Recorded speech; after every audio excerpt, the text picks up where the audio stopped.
quelque chose d'original et je vous explique la recette tout de suite.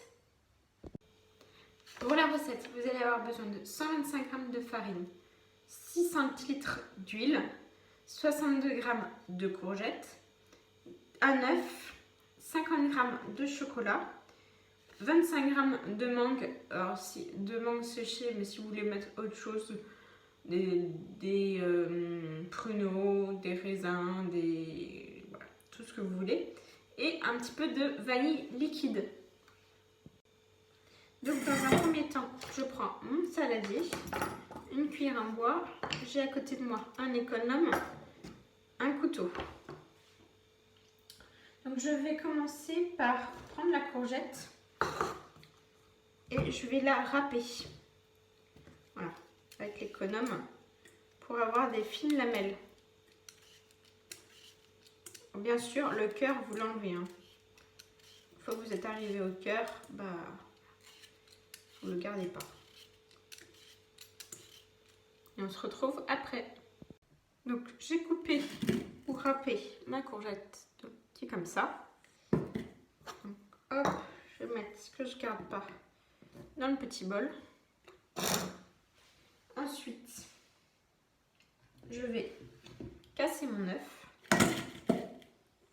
qui m'échappe. Je le casse.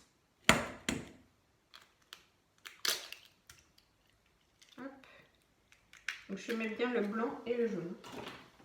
Je remue.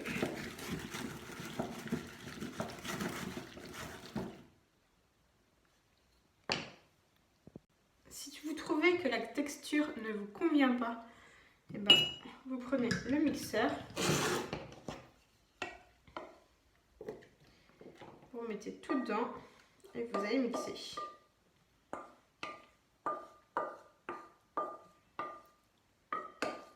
Alors c'est des recettes totalement, si je le fais, c'est totalement facile de le reproduire.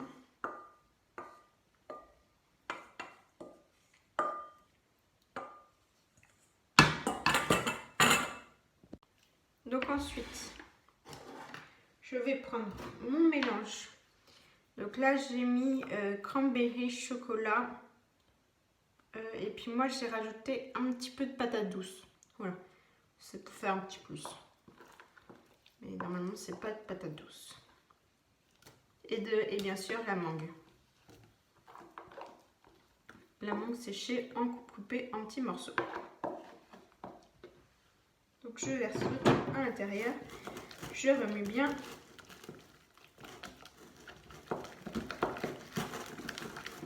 Comme ça se mélange.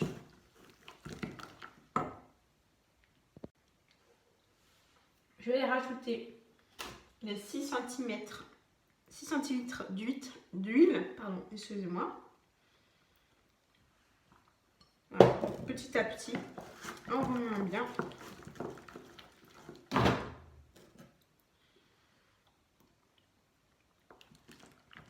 Voilà.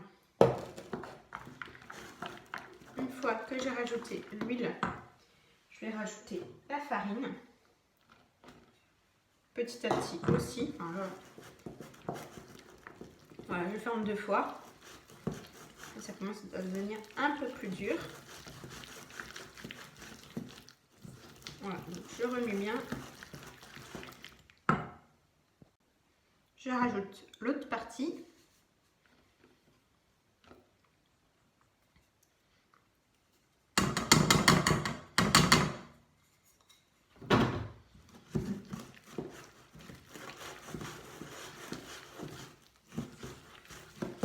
Alors si vous aimez le sucre, je ne vous ai pas mis de grammage de sucre. Pour une simple raison, c'est que moi je ne vais pas en mettre. Je vais mettre, parce que c'est pas, moi j'aime pas le sucre. Donc je vais juste mettre une cuillère de miel. Par contre si vous voulez du sucre, vous mettez du sucre à ce que vous, à votre convenance. Voilà. Mais moi j'en mets pas.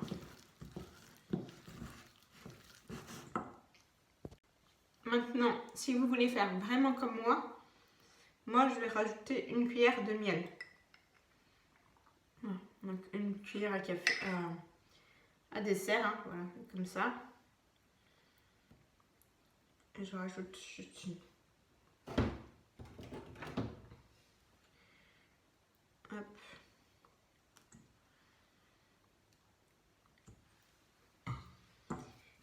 Je remue.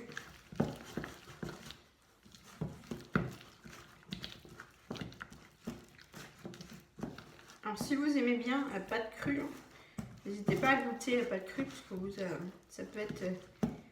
vous pouvez voir comment ça va ressembler.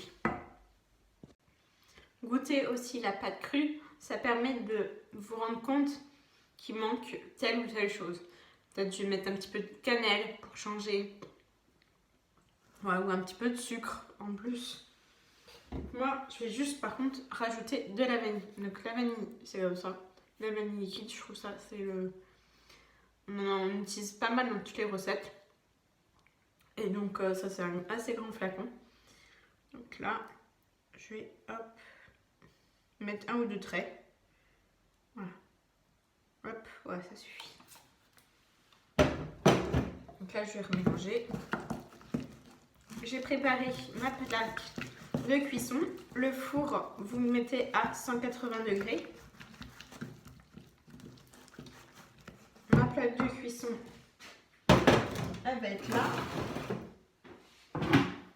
Moi, j'utilise pareil, toujours le même film. Comme ça, pas sulfurisé, mais en silicone. C'est moins de gaspillage. Hein. Ça, c'est comme vous voulez. Et puis là, après, je vais faire des petits tas. Alors, c'est une pâte qui est assez liquide. Hein. Mais voilà, hop. Et on se retrouve après. Donc, ma plaque ressemble à ça.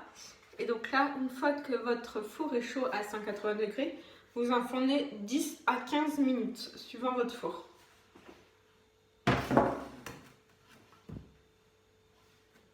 Et voilà, 10 minutes plus tard, ça ressemble à ça et c'est prêt à être dégusté.